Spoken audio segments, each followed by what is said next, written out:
مرزا صاحب کہتے ہیں اگر چیخو پکار نہ کی جائے تو نوحہ کرنا ثابت ہے کہ اگر آپ نے ہمیں منع نہ کیا ہوتا تو ہم آپ کی میت کے اوپر نوحہ کر کے آہو بکا کر کے اپنے آپ کو ہلاک کر لیتے. تو اس سے میں نے یہ بتایا کہ ماتم نوحہ اس حوالے سے نوحہ کے جس میں چیخو پکار ہو، ایک تو ہے کہ آپ نظم کے انداز میں کرتے ہیں، وہ بالکل ثابت ہے. اس حوالے سے نوحہ کے جس میں چیخو پکار ہو، ایک تو ہے کہ آپ نظم کے انداز میں کرتے ہیں، وہ بالکل ثابت ہے. یہ ان کے جو ہزارہ جھوٹ ہیں ان میں ایک اور اضافہ ہوا جاتا ہے، یعنی یہ ایک نیا جھوٹ کا اضافہ ہوتا ہے جو ہزاروں جھوٹوں میں ایک اضافہ ہوتا ہے. کتنی غلط بات ہے.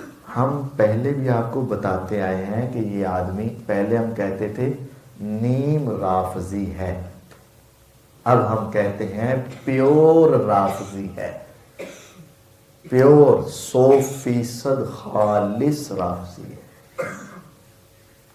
کیوں؟ یہ دیکھیے گا. پہلے اس شخص نے لوگوں کو ہاتھ باندھنے سے ہاتھ چھوڑنے تک لے آیا. اگر کوئی بندہ قیام میں ہاتھ چھوڑ کر نماز پڑھتا ہے تو اس کو جائز سمجھتے ہیں، افضل نہیں سمجھتے، افضل نہیں سمجھتے، افضل نہیں سمجھتے.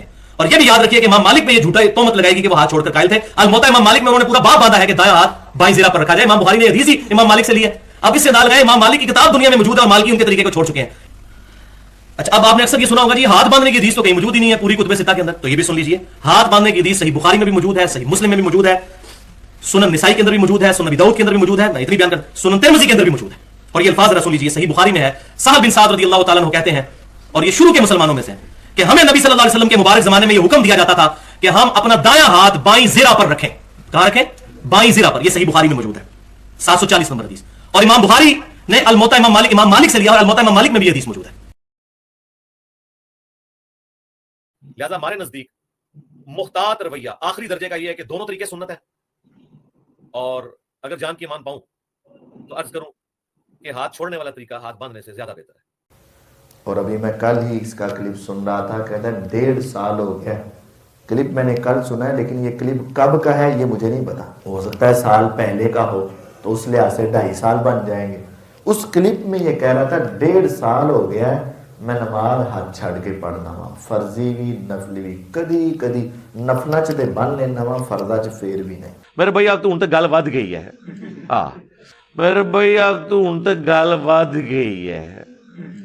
ہاں میرے بھائی اب تو ہوں تو گل ود گئی ہے. ہاں جہاں تمہیں تنگ کرے نا، کوئی کہے ایتھے ہاتھ بننا ہے، کوئی کہتا ہے ایتھے، ان کو یار میں بندے ہی نا، گل ختم. اور یہ آپ غصے میں بھی کہہ رہے ہوں گے تو ایک اور سنت پہ عمل کر رہے ہوں گے، ارسال الیدین. میں نے تو آپ کو بتایا، میں نے تو 1.5 سال سے ہاتھ باندھنا آلموسٹ چھوڑ دیا ہے. کبھی کسی نفلی نماز میں باندھ دوں، میں تو فرض نماز بھی ہاتھ چھوڑ کے پڑھتا ہوں. اس شخص نے ہاتھ چھڑا دیے تھے کیونکہ اس کے جو ساتھ بارڈر والے ہیں وہ ہاتھ چھوڑ کر پڑتے ہیں. اور اس شخص نے وضو میں پاؤں دھونے سے کہہ دیا کہ مسح کرنا ہے. اب اگر کسی کے پاؤں پہلے ہی دھلے ہوئے ہیں اور اسے وضو کرنا پڑتا ہے اور کوئی گرد وغیرہ نہیں لگی ہوئی، گھر میں بیٹھا ہوا ہے اور وہ مسح کر لیتا ہے، تو کوئی حرج نہیں اس میں.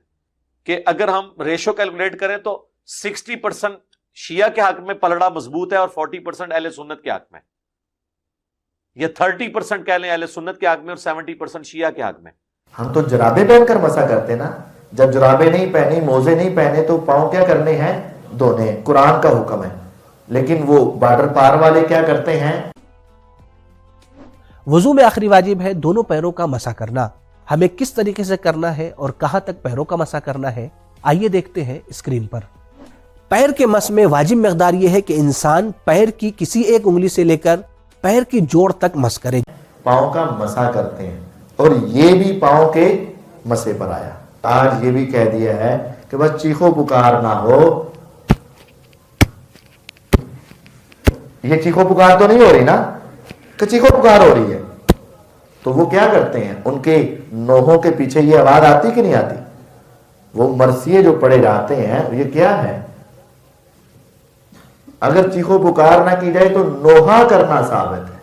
بھئی نوحہ ہے ہی حرام، کسی شکل میں ہو جائے نوحہ تو حرام ہے.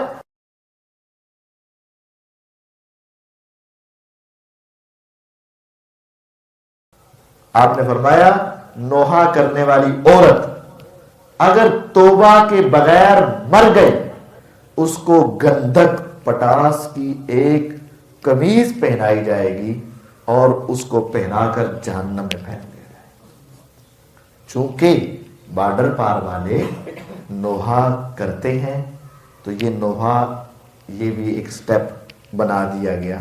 تو یہ بہت ساری باتوں میں شریعت سے نکل چکا ہے اور کھل کر رافضی بن چکا ہے. ابھی بھی کسی کو نہیں سمجھ آتی تو آنکھیں بند ہونے کی دیر ہے, آ جائے گی. جب فرشتے آئیں گے نا اس وقت کہیں گا ایک مہلت دے دے یا رب, میں سمجھ جاؤں گا, لیکن اس وقت سمجھ نہیں آ سکتا.